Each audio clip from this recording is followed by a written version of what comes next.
And we are good to go. Okay. And you're going to be able to see We're people live coming in. everywhere. We're going to see people coming in, right? Absolutely. So, what is the most powerful decision you will make this year? Is it to quit? Strange question, isn't it? Welcome to the Power Talks. I'm Helena de Monk. I'm your host, and today's conversation will absolutely challenge everything that you have been taught about grit and sticking it out. So please welcome with me Shannon Jimenez, a woman who has turned the art of strategic quitting into a superpower. As a corporate leadership veteran and architect of high performing teams, Shannon doesn't just talk about reinvention, she's lived it. She is the author of How to Be a Quitter, a manifesto for leaders who've discovered that staying silent in toxic boardrooms or clinging to misaligned goals isn't resilience, it's self betrayal. But here what is make her sorry for that, but here what is making her revolutionary. She pairs boardroom tested strategies with meditation teacher wisdom, proving that mental clarity isn't soft, it's your ultimate competitive edge. So, welcome, Shannon. It is great to have you here. How are you doing? I am so good. I'm so happy to be here. I love that intro. Thank you so much. You're welcome. I stumbled. I told you I have this strange thing in my mouth with this prosthesis. So I stumbled, but it is what it is. I'm so happy to have you here. And I'm so happy also to have everybody here watching us live or listening or watching to the replay. Please join us.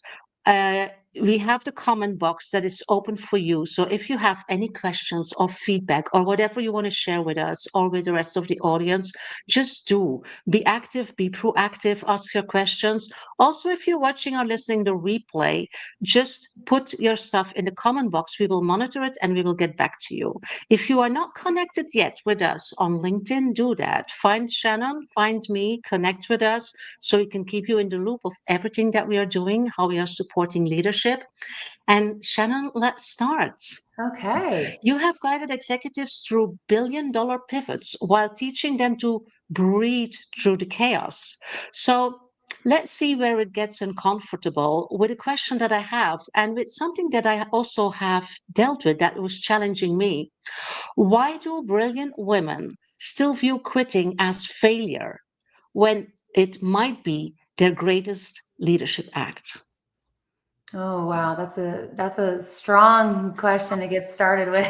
Mm, um, I think that in a nutshell, society tends to view quitters through this negative lens. And you hear it everywhere. You see it everywhere. You see, don't be a quitter, just keep going. It's sort of this associating quitting with weakness. It associates it with failure or a lack of perseverance, is how what we hear, what we see, whether you're on social media.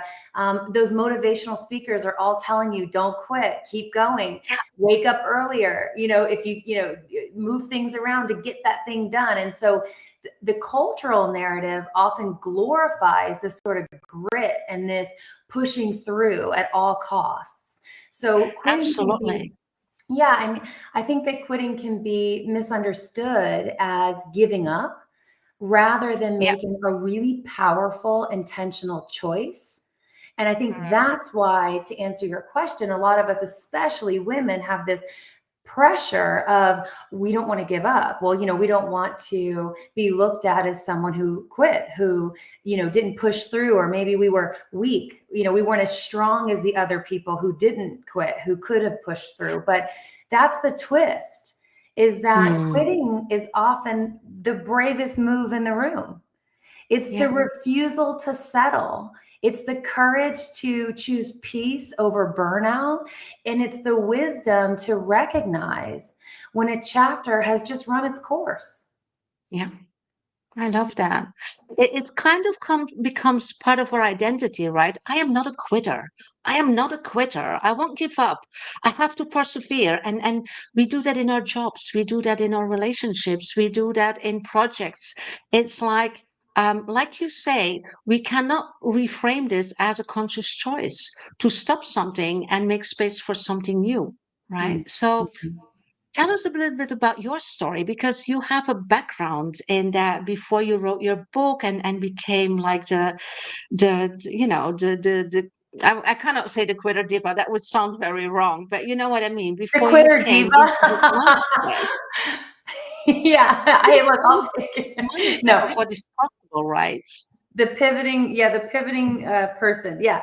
So, Yeah, I like well, that. Yeah, the pivoting person. listen, I get it too.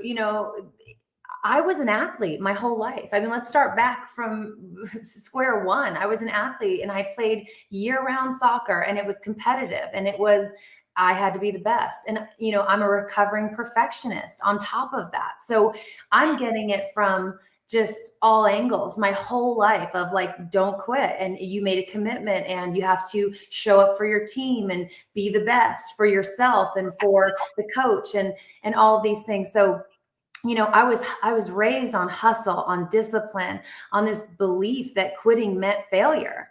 And, add in that dash of perfectionism, and I just sort of had the perfect recipe for burnout. The Yeah, thing that I would say sort of where I started to, I guess, start to wake up and know and sort of change that narrative was when I discovered mindfulness. And so, I did study mindfulness and meditation. And mindfulness is basically your inner voice saying, hey, maybe this isn't it. And so that voice got louder and louder. And one day I realized that I don't have to stay stuck.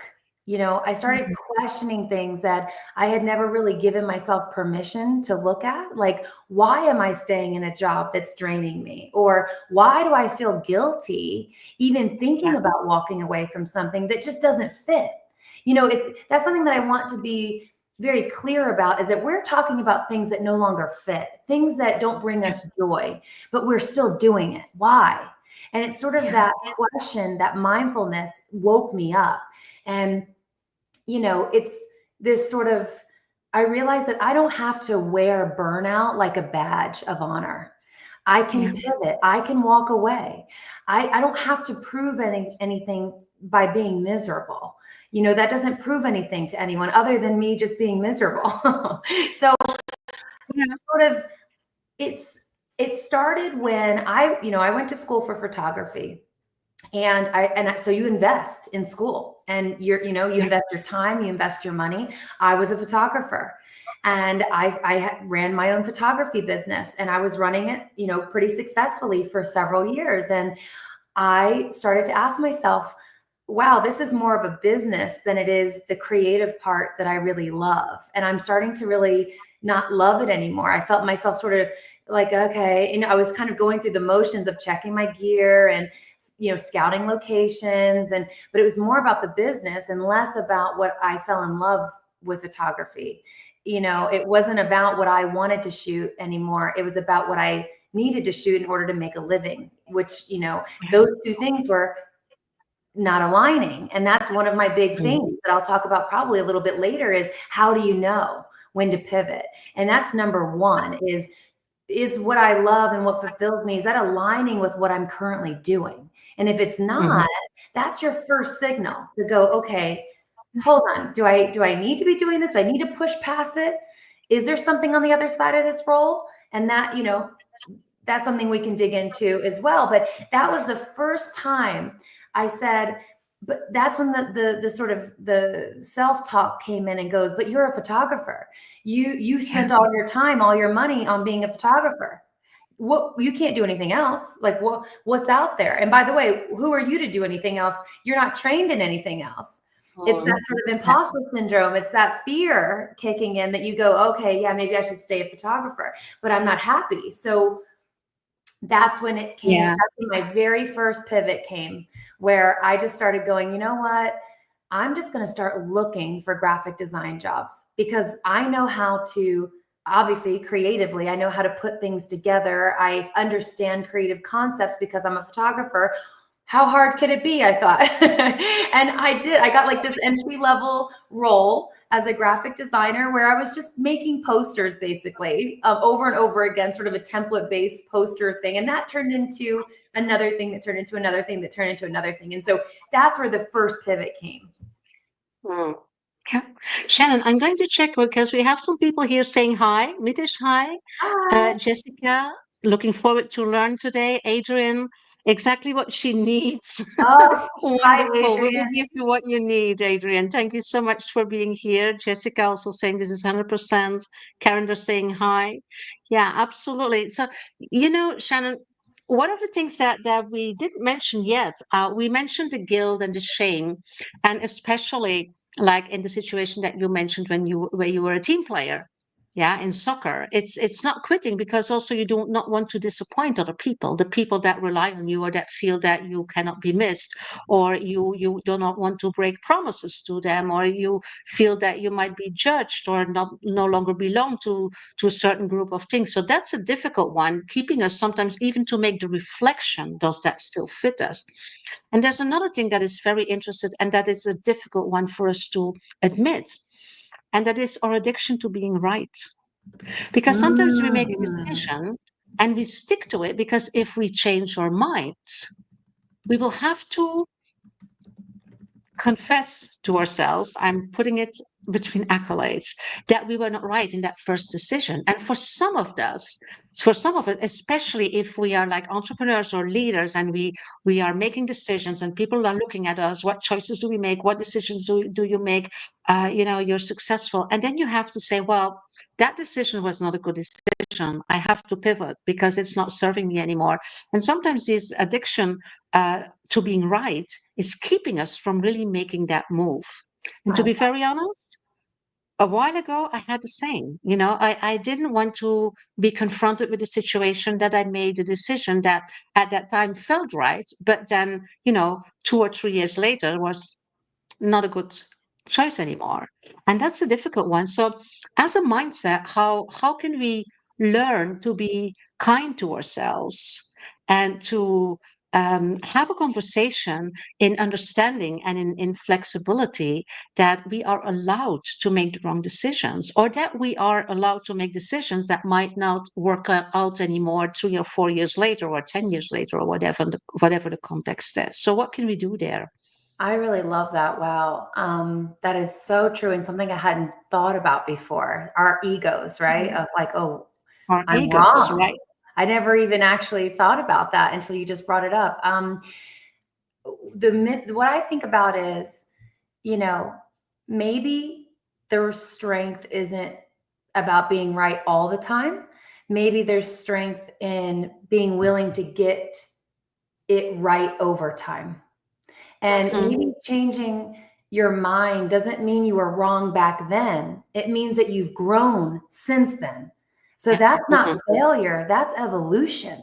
That might mean yeah, that you're growing into this person who, of course, I almost wonder now that I'm thinking about it, you see, you got me fired up because now I'm like my brain is going wild because I'm thinking, isn't that the human experience, is to be better than you were yesterday, better than you were a month ago? Isn't that the evolution of what we all want, is to be growing as a personal, as a person, as a professional? And if you're not growing, or if you are growing, I'd be shocked if you still were right from 10 years ago. It'd be mhm, great luck if you maybe were right, or maybe it's not about being right at all. Maybe it's about yeah, evolving into the new right, what right looks like yeah, today. yeah.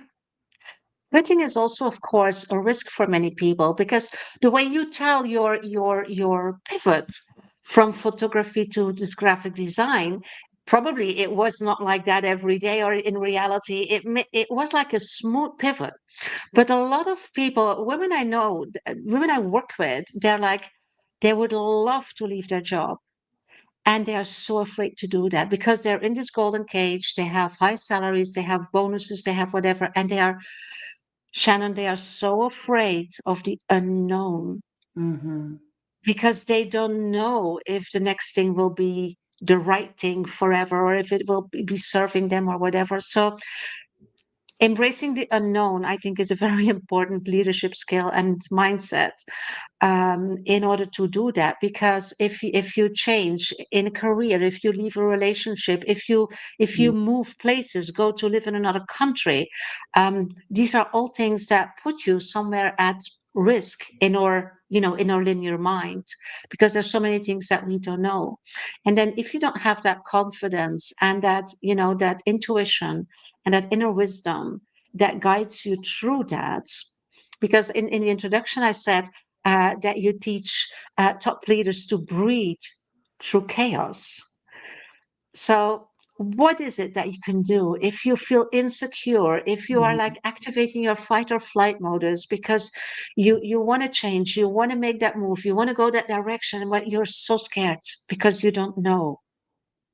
What's your advice there? Yeah.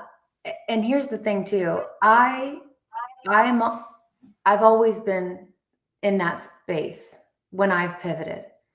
I am not without that fear. And that's something that's interesting is that, you know, someone asked me once, they said, I suffer from OCD and like clinical. And so someone asked me, but if you're so afraid of things like because of your OCD, why then are you going to a new country and experiencing that? Like, isn't that scary? And I said, yeah, I'm very scared, but I do it anyway. I'm scared to take the leap from being a receptionist to being a full-time photographer, whatever it was, and owning my own business. I don't know anything about running a business, but you do it anyway. But really, I just wanted to sort of, let everyone know that I'm also very much in that space. And so the way that I break it down is, okay, why am I afraid? Is it because the unknown feels more daunting than staying in a role that you've maybe outgrown? Okay, maybe that's the why. So trying to be intentional, like maybe breaking it down. So I understand that fear can be paralyzing. I mean, just like everyone else, it can be actually paralyzing where you don't want to move at all. And you just go fight or flight. And you're going, I'm going to stay right here because it's comfortable. And I know where I'm getting my paycheck. And we cling to the familiar, Yeah. even when it's no longer fulfilling, because the alternative could be, oh my gosh, I could, what are your worst fears? I don't know, fill in the blank. It depends on the person. Okay, well, how do you break free from that? Maybe you reframe change as an opportunity. And that's what I've Mm. started. I've shifted my perspective into change isn't a threat. It's an opportunity for growth. It's an opportunity for reinvention. I've reinvented myself probably 5 different times to the point where I struggle with my own brand because I go, I don't know I know who I am, but I'm many things, But what I would say more tactically is once you shift your perspective, that's the sort of, subjective part of it. Can I shift my perspective into thinking this is an opportunity, not something to be afraid of? There could be something amazing on the other side. What if you changed it to that versus there could be something scary on the other side? Then tactically Mm. start small. Begin with a small shift that moves you towards your ideal role or your ideal career path. A Mm. small step can help build momentum and reduce that sort of overwhelming feeling of a giant leap. So maybe you Yeah. don't take the giant leap, but maybe you take a small step towards the thing that you think will be better on the other side. Yeah.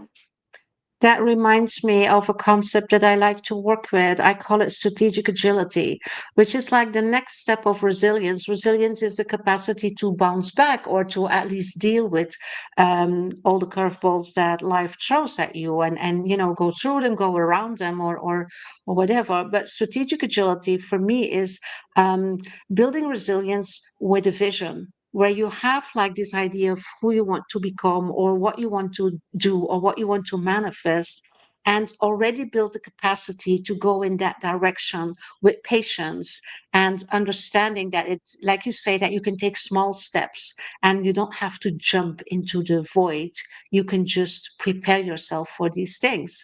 And one of the elements of strategic agility is your allies, is building your community of support, the people that help you and that have your back in order to do so, people that don't judge you and that not talk, negative about quitting something that in the eyes of many people is something good or something important or whatever, but people that understand what your dreams are and what your vision are and that support you there. I think it's very important to take in these smaller steps if you're not ready to make this big leap, but do it strategically and prepared. Absolutely. I Yeah. love that. Oh gosh, you're teaching me so many terms that I love and I'm grabbing onto. And I also love that. I agree. I 100% agree that when you're talking, when you were just talking about community and surrounding yourself by people who have that frame of mind or who are just your supporters, they don't have to get it, but they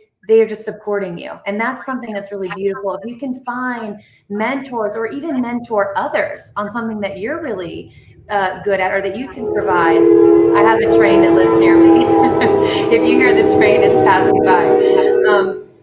I agree with you to surround yourself by supportive people. And that is also something that you've just sort of highlighted in my brain from the past, which is that not asking for help was a big thing that I never asked for help, not even from my own Yeah. parents, because it just wasn't it was not something that you did like in the way that I was raised or the way that, I don't know, maybe it was society or whatever it was, but I never asked for help. And I thought it was so embarrassing, or it was so like, ooh, I don't want to ask this person because I don't want to put them out, or I don't want to overstep, and ask them for advice. And it turns out, Yeah. love the train. Someone says thank you.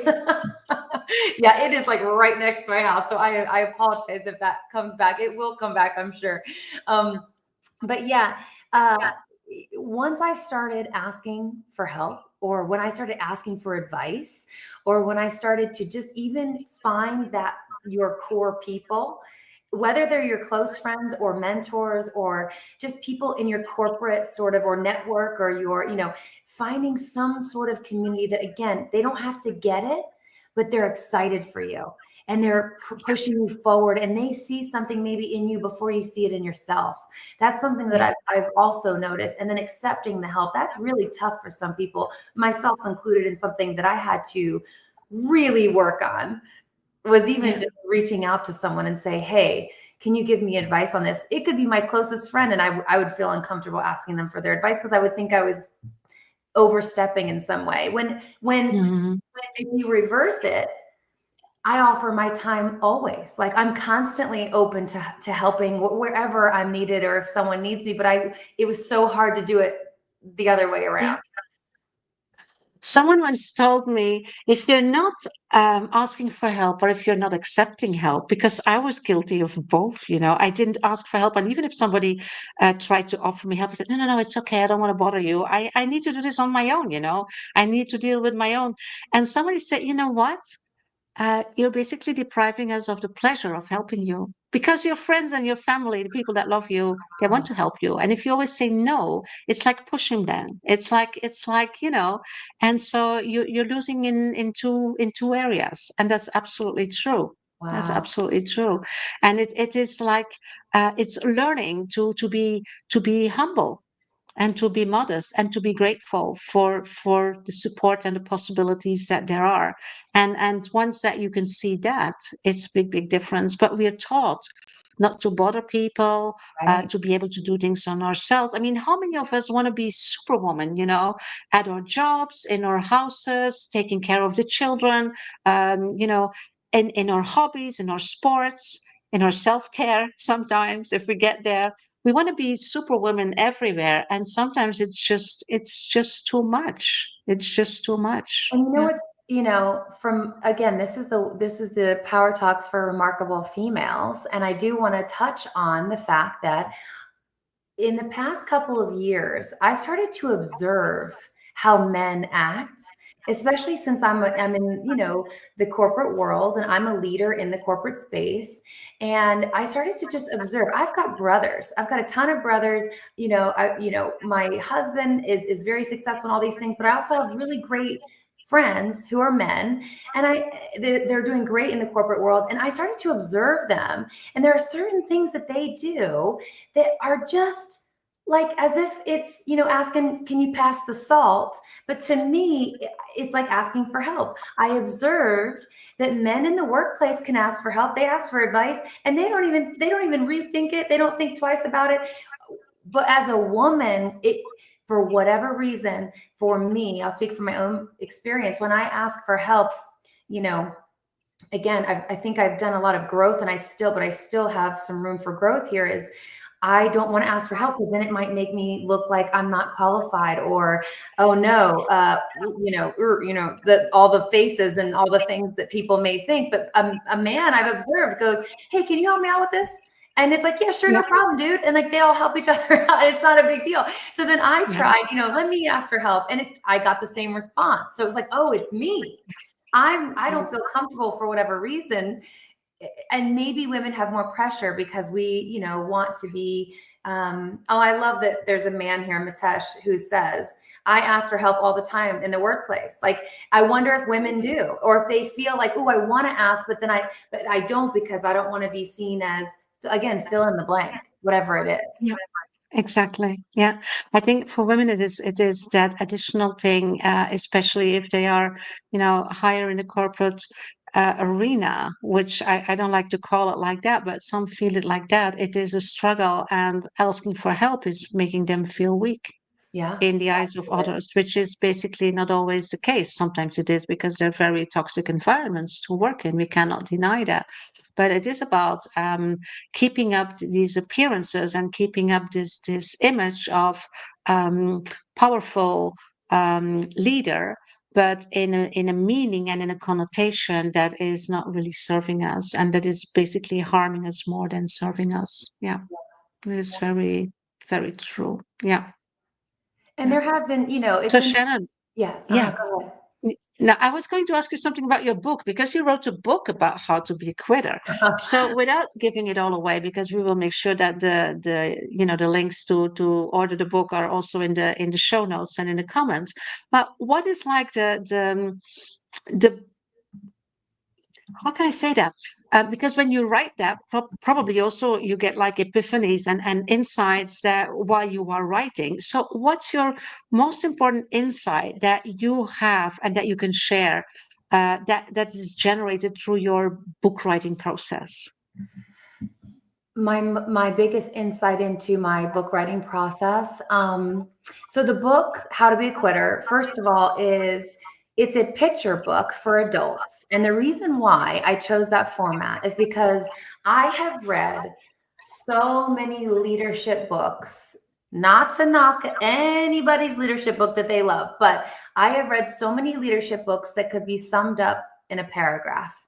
I'll read the thing from cover to cover and I go, oh my gosh, they could have said this in a way that was a little more fun, a little bit like quicker. We're busy gals, okay? Like, I just want to get to the message and move on sometimes. You don't need to fill the whole novel with it sometimes. There are some out there that are great, but I wanted something where we take ourselves so seriously, especially women, like we just talked about. We come to work and some of us feel like we have to have everything together. Like you said, Superwoman.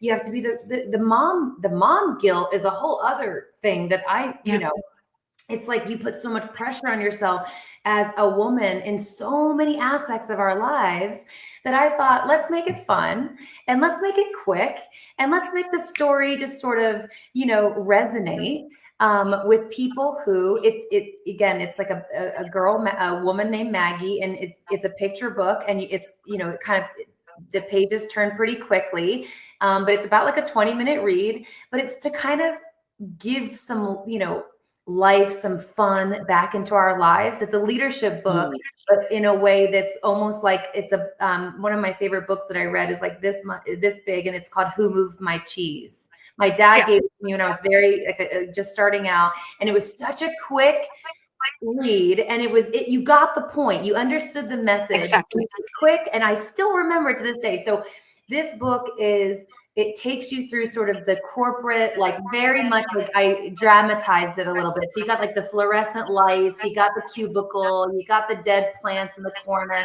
and it's Maggie, and she's just sort of she's sort of in that struggle of she feels like something's not right. She's not feeling happy every day. She's not feeling fulfilled. But what is she going to do about it? And the whole sort of book is about like, what is she going to do? Is she going to do anything about it? And it's sort of what I learned, and sort of my insight is through the writing process was my editor had asked me, like, who is Maggie? Who's the character?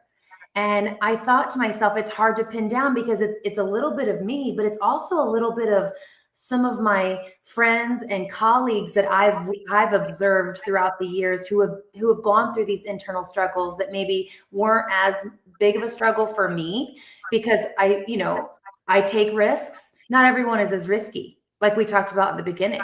But so I sort of pulled from a lot of people's experiences that they've shared with me into this one character who kind of goes through the ups and downs, the fears, the imposter syndrome, all the things, and then at the end, you figure out what she's going to do, and it kind of, to me, just transported me into that world again, like when you're in that internal struggle of, but oh God, if I quit this, then what's going to be on the other side, and that sort of push and pull that we go through in our minds. It's very silent. It's like a silent suffering too, that I think once I put it on the page, it feels so like alive and in front of you, as if she's experiencing it out loud, but it's all in her head. And a lot of times when it's in our head, we're just silently suffering. And it's to me, the book helps it brought it out of my head and put it more like almost like a journaling experience. Beautiful. I like that. Yeah. Yeah. I like that. Yeah, I think, and I love what you say. There's a little bit of me, and there's a little bit of so many other people, because I guess that this topic resonates to a lot of people. This is something that also, because I mean, society puts so much pressure on what we are supposed to do, how we are supposed to behave, how we are supposed to organize our studies, how we are supposed to organize our careers. So we just get into that, even sometimes without thinking a lot, because it's just what is done, or it's just what my friends are doing and what my parents are expecting, and you just are in that, and then yeah, then Yeah. how can you quit that, because there's so many expectations. I mean, I remember when I did certain things, my parents, very good intentions and very worried, like, what, you are going to do that? Why don't you stay there? It's much safer, and you were used to that. And so there's so many expectations, from family, from friends, also from team members, that you do not want to disappoint people. And in the end, I see women leaving an organization after hesitating for years, because they do not want to leave their team, right? Because they feel responsible for that team. And then one day, one of their team is leaving, and another one in their team is leaving as well. And they say, hey, wait a minute. I say, yeah, exactly. Wait a minute. I mean, Mhm. because, I mean, you choose the life that works for you, and your team will survive without you, and you will be able to lead another team, and somebody else will come in your place and lead that team. It's not the end of the world. It's not like you are traumatizing these people, and they might feel bad, or they might feel unhappy or uncertain for a while, but they will restore from that. Like, we all bounce back in these situations. And But I see a lot of people, because of these expectations, and you already mentioned this guilt, not doing things that could be so beneficially, not only for them, but also for their stakeholders, for a lot of other people involved. So I think we can say, Shannon, that this is absolutely your call to do that, and to try to feel comfortable with all the emotions that quitting is evoking, right? Because only the thought of I'm not going to do that anymore. I'm going to leave this company. I'm going to leave this job. I'm going to leave this person, this relationship. And I know a lot of emotions start coming, right? So it is about living through them, because it's not only fear, it's a lot of other things as well. And it is about, and you have this mindful practice and this meditation practice. So how can that help for people in order to go through those emotions, in order to stay present and to make their decisions with clarity, right? Because that's what it is about. How can you help people doing that through some mindful practice or breathwork practice? What would you advise, like, to for them to take away from this conversation? Yeah, you touched on so many things that I resonate with. I mean, my gosh, if anyone, and I know there are some of my old team members on this call, I can see them. And one thing that I think I pride myself on is being a really strong people manager. So not only because of the sort of objective part of that role, but also because I am very intentional when I hire people. And I'm very intentional when it comes to growing people in their careers and making connections with them to understand what their why is and why they stay at a certain job. And like as a leader, it's really important for me to understand their why. And one thing that for those women out there who think about, oh, well, I'm going to leave my team and I'm going to leave them high and dry.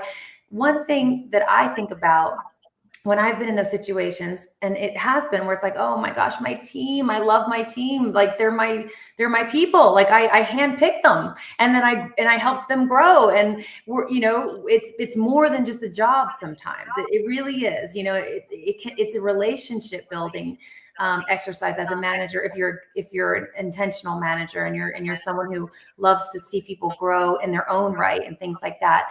And it's not about giving up. It's about making space. It's about making space for it. When I leave, that has opened up opportunity for someone else sometimes in companies. And it's also about making space for what lights you up. Because if you're not lit up at work anymore, then it's not doing your team any service, right? It's doing them a disservice because you're not coming with your authentic self, your energy, your passion anymore. And what I want to talk about with mindfulness is all about intentionality.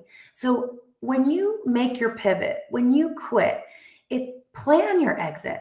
There's no need to sort of burn a bridge. There's no need to go like, forget this, I'm out of here. In fact, it's doing the work before you get to that point that is sort of the really great part about this like talk is about what do we do before you get to the point where you're like, forget it, I'm done, I'm closing my computer, I'm never going to this place again. So I would say try your best to just every day take stock. When you wake up in the morning, you get to into your computer in the morning, or if you go to the office in the morning, what are you feeling? What's your why? Why do you show up? And focus on that. Is it aligned with what you're doing? Like what you like to do and what fills you up and what lights you up? Is that what you're actually doing at work? And I would sort of make note of it, maybe in your head or on a piece of paper. And also, how do you feel at the end of the day? Take stock in that. Do you feel fulfilled? Do you feel like you're accomplished and excited? Or do you feel completely, now there's like a good drain where you're like, oh, I was so productive today. I could like sleep for I said 5 hours, 10 hours, whatever it is. But once you sort of decide on the why behind your exit, whether it's for personal growth, mental health, career advancement, first of all, it's being mindful and intentional about why am I leaving? Why? Is it one of those three things? Commit to that reason. Knowing why you want to leave will strengthen your how. So how do I leave? Create a transition plan. There's no need to burn bridges or anything like that. Plan your exit with professionalism.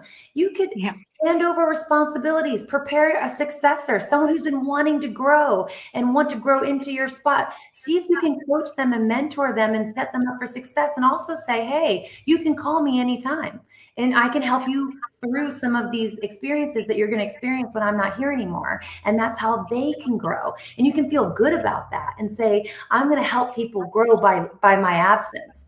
And I'm still going to be here to support them, maybe. That's what I do. That's what I've done in the past in this kind of particular, scenario of like corporate world.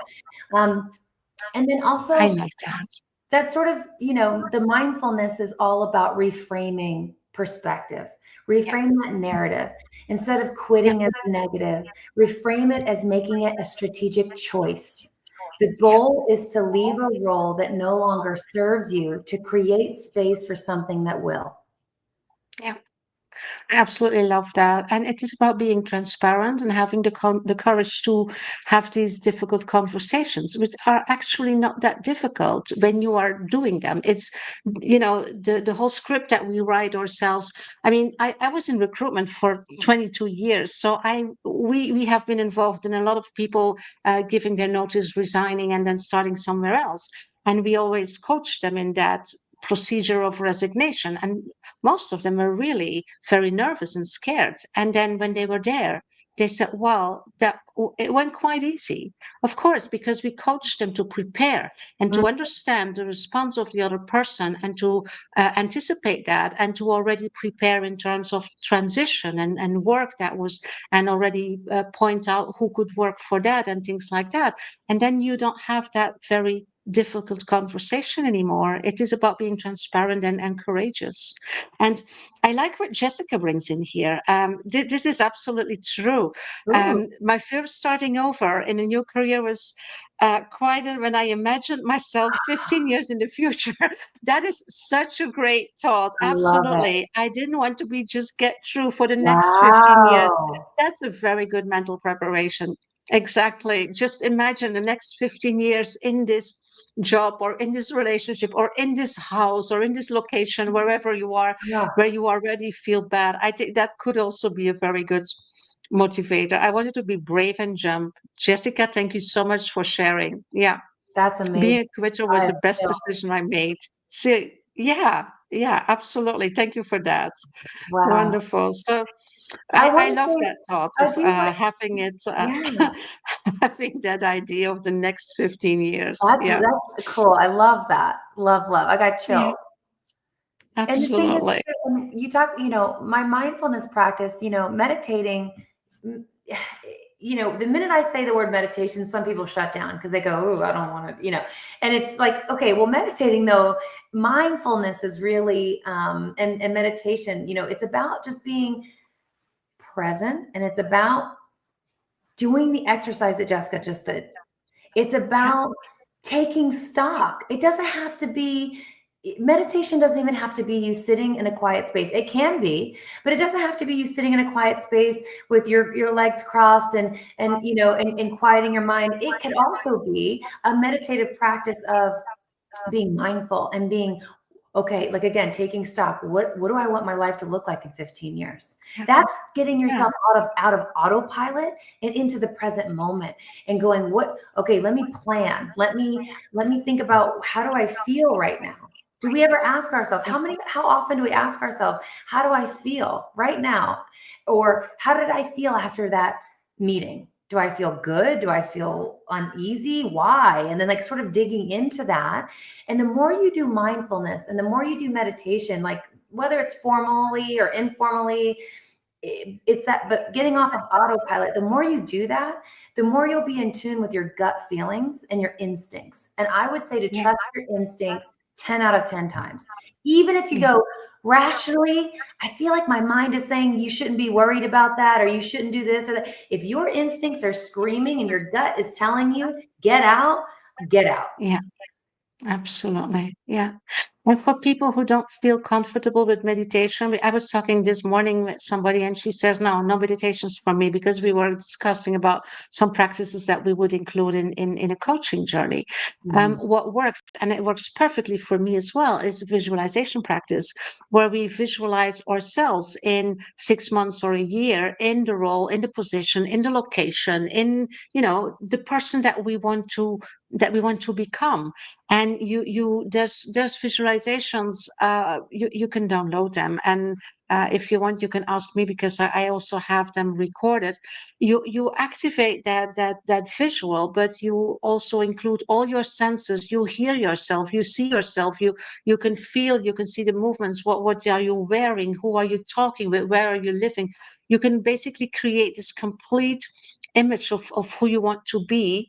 Mhm. And if you have that in mind, if that is really anchored into your soul, when you make your decisions or your choices, you can always make them with her in mind, right? Mhm. Like, what would she, or is this what would be the decision that moves me further in the direction of becoming the person I want to become? Mhm. And if visualization of meditation is not for you, what also can help is a vision board. Create a vision board online, or something that you hang where you can see it very often, with who you want to be. And so that's like a constant reminder, in order to anchor it and to have it involved in your decision making process and in your choices. There's so many different things, because I know some people say, no, meditation doesn't work for me. Or I had somebody who said visualization doesn't work for vision boards doesn't work for me, because I think in words, not in images. So then journal, write it down. There's so many ways that you can make a projection of who you want to become, as like your reinforcement in order to quit and to pivot, right? Absolutely.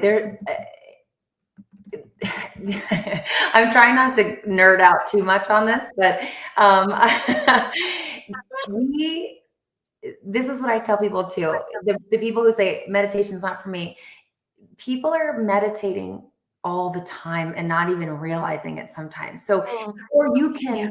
you can meditate in ways like you're saying, or be mindful in ways like journaling, or the visualization meditations. There is science backed reasoning why certain of these meditation practices work.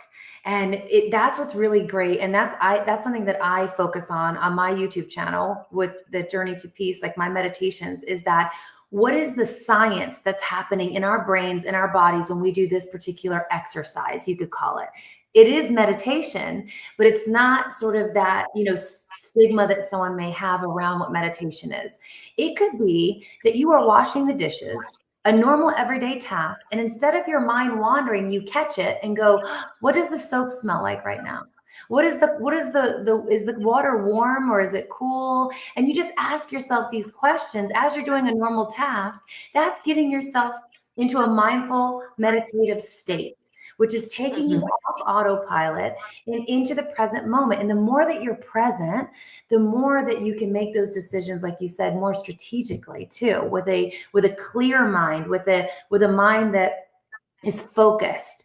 And I love your visualization, the different types that you can do. You're a word person, you're a picture person. I have my goals on my saved as my desktop on my computer, because I'm on my computer all the time. So every time I look on my computer and log in, there's my goal this is what I want to achieve. And it activates, when you visualize something, it activates the same neural networks in the brain as actually doing the task. That has been Yeah, scientifically proven. So absolutely. Yeah. see something every day, your brain is literally wiring it to make that thing come to life. And at the Yeah. very basic, most simplified version of it, when you see something every single day, let's say you pass the same billboard to get a cheeseburger every single day. On day 17, you might go, gosh, I'm really craving a cheeseburger. I mean, it works. That's why advertising works. So, Yeah. No. there's so many ways you can think about it and sort of explain it in a way that isn't, oh, meditation, yikes, it's too woo woo, is what people say to me. No. Yeah. But yeah, I love that. Absolutely. There's so many ways. I mean, there's also things like Little stone. I have them always here on my. They're these things of little crystals that can represent something for you. You know, and I live in the south of Spain, and I lived here for 5 years. And there was a period of 10 years where I was like always longing to be here. The 10 years before that, so that was one of my main pivots to move to the south of Spain, where my heart is. And Wow. in my wallet, with my coins, I had a stone from here. And so every time I paid something with coins, I went in my wallet and I had my stone and I always had it in my hand. And that was like my anchor for Oh, what I wanted. I love And that. so there's so many little things that you can have close to you. It could be something you wear as a jewel or whatever that represents who you want to become or what you want to manifest. And you just keep that close to you and you just, connect with that very often. I'm not saying 20 times per day, but why not?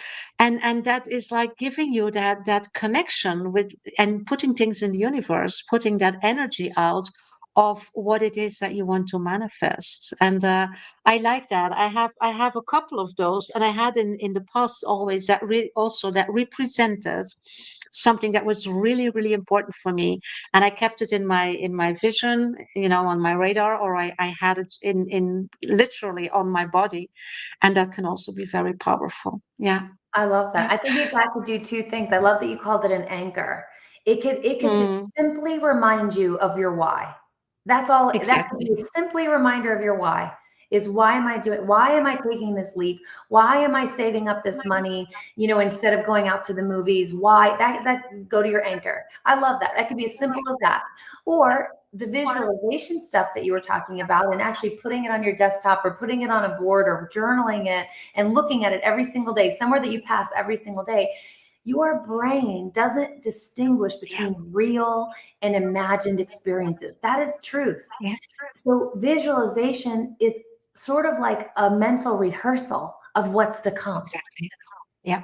Mm, Oh, we could talk absolutely. about that a whole other podcast. We can talk for hours, but we have to be mindful of the time. I have one last question for you, Shannon, and I'm just very curious. What was your most important pivot in your life? Oh my gosh. Wow. I think the most important pivot was I like I told you in the beginning, I was a photographer. That was sort of what I went to school for. That's what I was, and then I was a graphic designer. And so I was sort of put in this box of like, I was a creative person, or people would call me, oh, you're artsy and you're creative. And, you know, um, I never even imagined that I had the sort of that part of my brain that was like techie, that was like into technology or anything like that. I was always the creative person, or the artsy one. And I there was a time in I was working in a marketing department as a graphic designer, and someone came in and they were frantic, and they said that someone quit who was doing our intranet, like the back end of their website. Does anyone in here know how to code? And me being me, always saying yes to everything, I was like, sure. I mean, I've dabbled. I'm sure I can figure it out. And so I raised my hand and I started figuring it out. He would give me his SQL files and I would have to make it pretty, but like on the back end. And so I started YouTubing and asking people that I knew who knew about code. And I taught myself enough to be dangerous with code. And that unlocked this like technical piece of my brain where I was so happy while I was coding in this marketing department. And I could only allot 20% of my time to coding because I had to do the rest graphic design. And so I called one of my girlfriends at the time, who was an HR director at a startup company. And I said, what do I need to do to just be surrounded by this like techies and people who are like at the cutting edge? And I don't know where to start. I don't think I'm very techie. I just know that I learned how to code and I'm really excited about it. And she said, apply to a startup company as like a support representative and work your way up. And you can kind of go anywhere once you're in a startup company, because like there's just so many opportunities as they're growing to grow with them. And I made that pivot to being this sort of, I applied for a support representative role, and I went into startup, like kind of the startup world, SaaS specifically, like so software as a service, which is like techie. And I just wanted to be surrounded by these technical people and learn everything there was to know about, engineering and all the things. And it propelled my career. That led me to being a manager, which led me to being like a thought leader and a strategist. And it just is where my happy place was, corporate, like in the corporate world. It's just like the juicy, I got to, I didn't realize how much I would love leadership and management and teaching and mentoring and coaching and all of that. And it would have never happened if I didn't make that pivot from being a creative, which again, I was boxed in. And even for myself, I thought, I don't know, like, what do I know about coding? I was just sort of playing around over here. And then I made the pivot and I showed up in a full suit to the software company's interview, and they were in like a t-shirt and like workout pants, and I felt so uncomfortable. But that's the experience of pivots, is you're Yeah. uncomfortable. You feel like, ooh, I think I'm way overdressed, and I don't know anything about this world. Who am I to apply to this thing? But I'm going to try it anyway. I'm scared, but I'm going to do it anyway. And it just took off in such a beautiful way, and just led me to so many amazing people and so many amazing experiences, and even to you, I would say. It's beautiful, such a beautiful story, and such an encouraging story. Thank you for sharing that, Shannon. It's amazing. So the people that are listening or watching this live or also the replay, let us know, what are your pivoting moments, or what pivot would you like to make shortly, or are you dreaming of, or what is the one that you are afraid to make? Just share it, and share it with each other, and inspire and encourage each other, because as we already said, a community, and being able to share this and having like similar, I see that some people are already putting things in the chat. So share it with us, because once you share it, you put it out there, you put it in the field, in the universe, and things will start to change. Absolutely, only by sharing it with trusted people, or just putting it out there as a sign of courage and of inspiration. So thank you so much, Love that. Melanie. I have to jump. Thank you for being here, Melanie. You were great. So Shannon, we will put your YouTube channel and the link to your book in the show notes and in the comments. You also have something for the people that are listening or watching that they can download. What is it? Yes, I'm going to send you a Quitters Framework worksheet. So that worksheet is going to be, it's going to sort of have you assess your alignment. It's going to have you identify some of these subconscious traps that we may fall into, planning your exit, embracing the uncertainty, and then there might even be an exercise for you to do, and also tips on how to break free of some of the things that I just mentioned. And then there'll be an exercise for you to do to just really take stock in, is it time to pivot? Because it may not be time yet, but just know that it's okay, and it's celebrated. It's not something to, look at as a negative. Let's switch our perspective. But I'll provide that worksheet so that you can sort of fill it out and then really take stock on if you want to pivot. And if so, by the way, I'm here. If you want to run your ideas by me, if you want that little bit of motivation or encouragement, I'm happy to provide that to anybody. Beautiful. Thank you so much for your generosity, Shannon. And I want to end this with a beautiful quote again from Jessica. Every day since making my newest jump has been scary, but it's so much better than being bored and unfulfilled. That is beautiful. Thank you so much for sharing, Jessica, and for contributing this way to our conversation. So anybody that was here, thank you for being here. Hope to see you next week. Jump on our YouTube channel and see also other very, very powerful power talks. Shannon, thank you. You rock. You were amazing. And it is such an important topic. And I'm so happy that we could, have this conversation here and share it with our audience. And looking forward to see what other pivots you're going to make. And maybe we will see now a whole lot of pivots in the world based on this conversation, because we have been inspiring and encouraging people. That's always my hope to do. So thank you so much. Thanks for being here, and see you next time. Bye Thank you so bye. much. Thank you.